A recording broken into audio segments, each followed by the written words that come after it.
Chance Cove hike.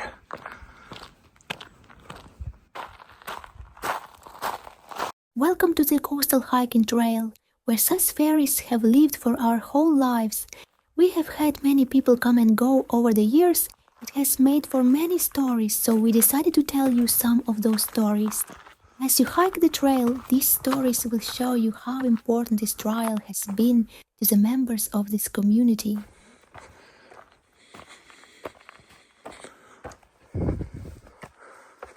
Years ago, members of this community would walk this trail and pick berries. Our fairies are very familiar with berries and know which are safe to eat. These people had also become familiar with this. This knowledge may have been gained from eating some not so yummy berries. On your walk today, you may have thought to yourself, who made this trail? Well, it wasn't made with the intention of becoming a hiking trail. People needed a place to keep their animals during the cold months, and you will soon see where they were brought.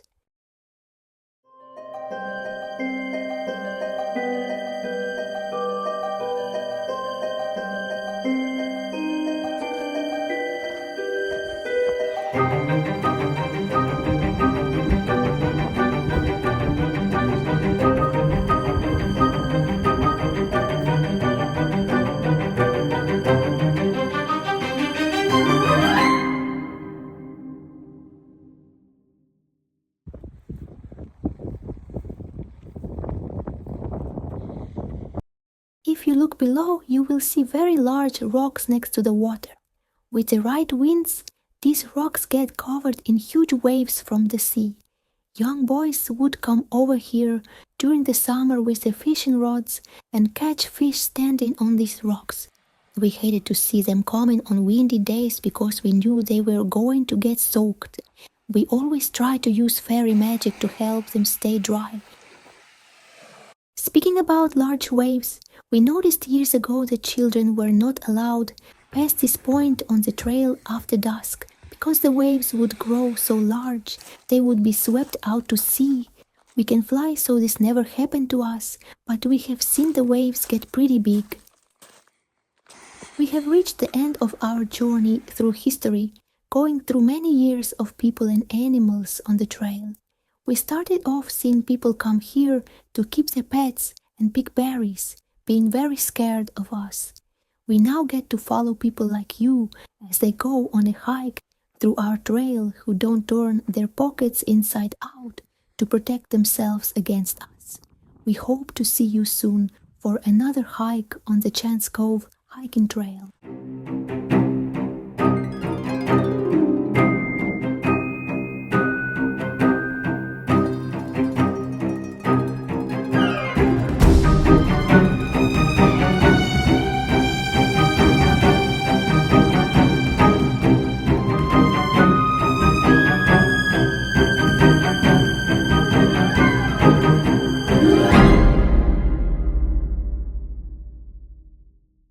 For 500 years, the only way to preserve codfish was by splitting it in the old fishing stage and burning it on the flakes to dry in the sun.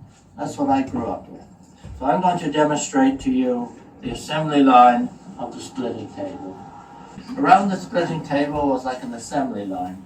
You had the cutter, you had the hitter, you had the splitter, and you had the salter. You have 4 people. Okay, so here's the cutter. The cutter would cut the belly of the cod like that, pass it along to the hitter. The hitter would reach in, take out the liver with one hand, put in the old liver bucket where in the heat of the summer sun it changed into cod liver oil. If you ever drank cod liver oil, you probably drank from this 150-year-old bucket here. The hitter would take out the stomach of the cod, and look what that codfish got in his stomach. Isn't that amazing? Look. He had a big feed of capelin, right? Would drop down through there, and the hitter would take the head off like that, pass it along to the splitter. This is moving very fast. Before I become the splitter, I'm quickly going to cut out the cod tongue. You may see cod tongues on the menu in the restaurants, and this is the beautiful, delectable cod tongue, right? Now I'm going to come over and be the splitter. My father was a splitter for 50-odd years. Father lived to be 92, and I learned to split at father's side. Now, here's how you split the cod. You come down along there like that, and this is the first cut there.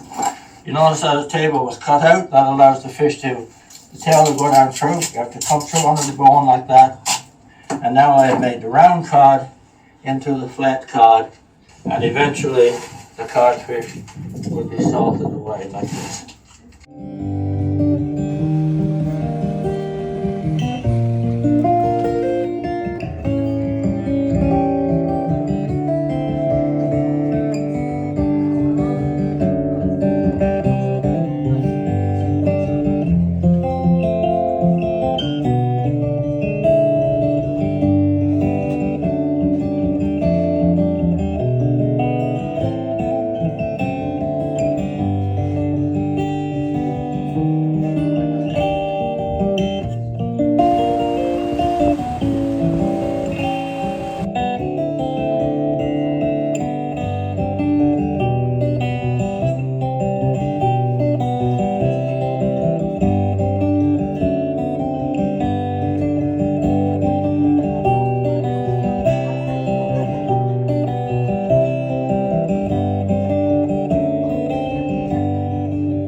My grandfather instilled a love of sailing into me that I still keep to this day.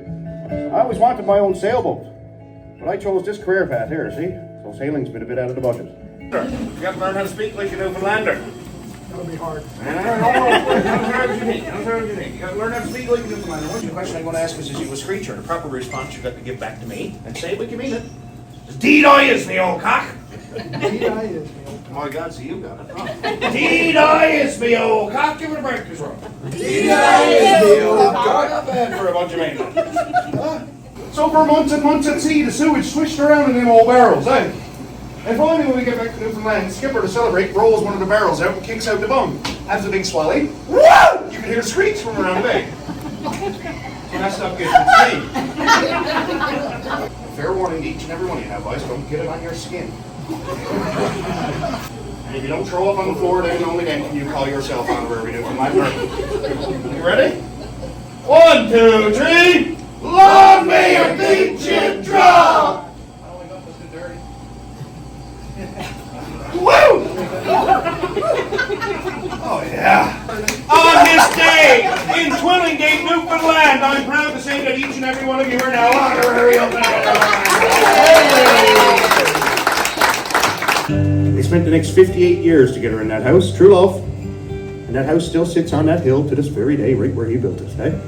Jim Payne captured my grandfather's generation in this song.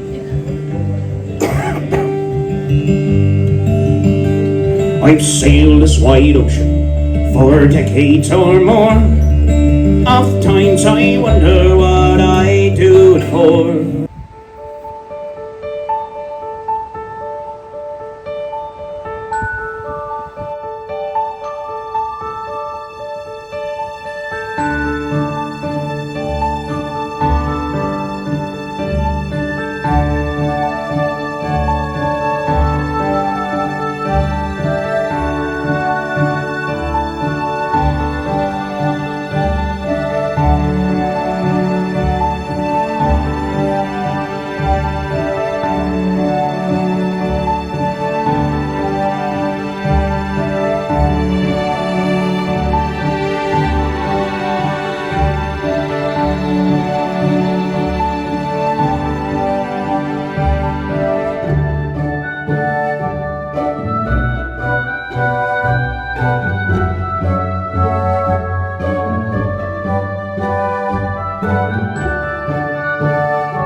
Good.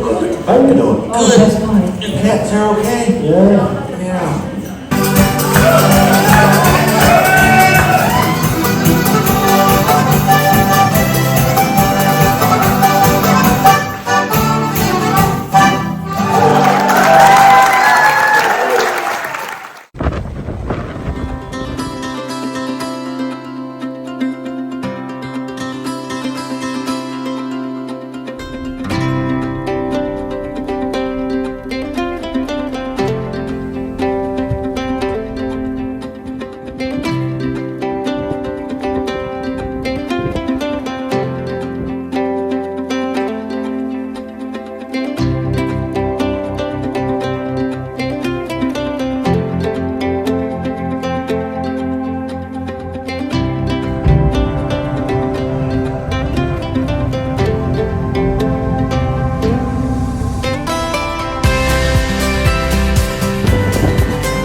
This is me strolling to the end or the corner, to the corner of the flat earth with my coffee in my hand.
Bye.